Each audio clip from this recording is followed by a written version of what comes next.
नमस्कार दोस्तों वास्तुशास्त्र में एक बड़ा गंभीर समस्या बहुत बार लोग फेस करते हैं कि जब भी कोई घर या कोई कमर्शियल प्रीमाइस रेनोवेट करा और रेनोवेशन के बाद अचानक से आनी शुरू हो गई समस्याएं। मेरे एक बड़े पुराने क्लाइंट हैं, उन्होंने जब घर बनाया था अपना तो 100% परफेक्ट वास्तु के अनुसार बनाया। अब थोड़े बहुत साल उसमें रहे, काफ़ी फैमिली जब बच्चे हो गए और बड़े हो गए हो तो धीरे धीरे उन्होंने सोचा कि घर को और एक्सटेंड करते हैं, थोड़ा सा रेनोवेशन कराते हैं, घर में ऊपर और कंस्ट्रक्शन बढ़ा लेते हैं। जैसे ही कंस्ट्रक्शन करी उन्होंने, उसके बाद से उनको समस्याएं आनी शुरू हो गई, घर में लॉसेस होने शुरू हो गए, एक घर में अनसर्टेन डेथ भी हो गई। इस तरीके की समस्याएं उनको फेस करनी पड़ी। तो ऐसा बहुत बार हो जाता है जब आप वास्तु के अनुसार, जब पहले घर बनाया वास्तु से बनाया या वास्तु से नहीं भी बनाया, बाई चांस वो वास्तु से ठीक बन गया और रेनोवेशन करनी आपने शुरू कर दी अपने घर में विदाउट कंसल्टेशन, जब आपने वास्तु के लिए ध्यान नहीं दिया, उसके बाद आपको समस्याएं आनी शुरू हो जाती हैं। बहुत बार, बहुत सारे केसेस में ऐसा देखा है। एक होटल था, उसमें अभी रेनोवेशन हुई थी थोड़े दिन पहले और रेनोवेशन के बाद से अचानक से वो होटल जो प्रॉफिट मेकिंग था वो लॉस मेकिंग में बदल गया। उसको लॉसेस होने स्टार्ट हो गए क्योंकि उस होटल का जब तक वो पहले बना हुआ था उसका वास्तु उसका साथ दे रहा था।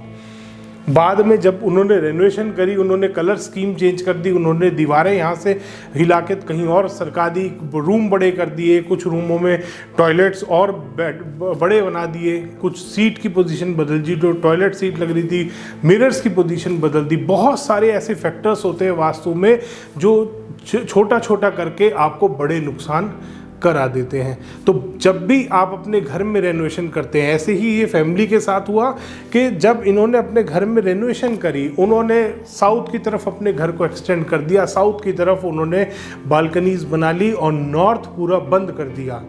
उस दिन से क्या होना शुरू हुआ, बच्चे ज़्यादा बीमार पड़ने लगे उनके घर में, एक उनकी प्रोग्रेस बिल्कुल रुक गई। जो बहुत अच्छा नेम फेम उनके बिजनेस में चल रहा था वो अचानक से नुकसान में बदल गया। इस तरीके की समस्याएं आनी शुरू हो गई। जब होटल की, जिसकी बात मैं आपको बता रहा हूँ, होटल में अच्छा प्रॉफिट मेकिंग होटल था, जब से उन्होंने रेनोवेट करा उन्होंने बड़े स्वीट्स बना दिए, ऊपर टॉप फ्लोर पे बड़े कर दिए कमरे, और नीचे उन्होंने ध्यान नहीं दिया, सारे जो मिरर उन स्वीट्स में लगाए साउथ और वेस्ट वाली वॉल्स पे आ गए। जो वॉशरूम्स बने सारे नॉर्थ और ईस्ट की तरफ, हर कमरे के नॉर्थ ईस्ट में उन्होंने वॉशरूम शिफ्ट कर दिए क्योंकि रेनोवेशन करी थी। बड़ा करने के चक्कर में कि थोड़ा सा स्पेस बढ़ जाए तो उन्होंने और एक्सटेंड करके वॉशरूम्स बाहर कर दिए रूम के, और बाहर करके रूम से वो अटैच जब किए तो वो सारे रूमों के नॉर्थ ईस्ट में आने शुरू हो गए। उस दिन से उनके होटल में लॉसेस होने शुरू हो गए। एक फायर एक्सीडेंट भी हुआ उनके होटल में। तो ऐसा कभी भी आप किसी भी बिजनेस प्रीमाइस में भी करते हैं, ऑफिसेज में बहुत बार हम बिना वास्तु के ध्यान करे हुए कहीं पे भी कुछ भी एडिशनल चीज़ लगा देते हैं। साउथ ईस्ट डायरेक्शन में पानी, ये एक बहुत बड़ी समस्या आती है। पेंट्री बनाई थी, पेंट्री में बाद में वाटर का यूजेज बढ़ गया या वाटर हमारे को ज़्यादा चाहिए था, लाके वहाँ पे पानी बढ़ा दिया, वाटर एलिमेंट बढ़ा दिया। एक फैक्ट्री में विजिट किया था IMT में, और वहाँ पर मैंने देखा कि साउथ ईस्ट में उन्होंने अंडरग्राउंड वाटर टैंक, थोड़े साल फैक्ट्री चली, बहुत अच्छी चली, उनको पानी का यूजेज बढ़ गया। जो मशीनरी उन्होंने साउथ ईस्ट में एक नई मशीन लगाई उसमें पानी का यूज़ होता था, अब उनको पाइप लाना बहुत लंबा पड़ रहा था, इसलिए उन्होंने वहीं पे एक अंडरग्राउंड वाटर टैंक बनाया। और जिस दिन से वो टैंक बनाया फैक्ट्री में लॉसेज और बदनामी शुरू हो गई।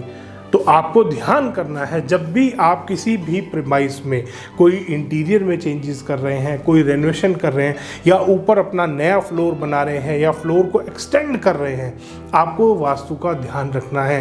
पहले आपने अपने घर में वास्तु दिखाया नहीं दिखाया, आपकी ज़िंदगी उसमें कैसे चली, बहुत मायने रखता है वास्तुशास्त्र के अनुसार कि आप उस घर का वास्तु कैसा करके चल रहे हैं। आगे आपको उसी हिसाब से रिजल्ट मिलते हैं। धन्यवाद दोस्तों, वीडियो पसंद आया तो इसको लाइक करें, शेयर करें और चैनल को सब्सक्राइब करना ना भूलें।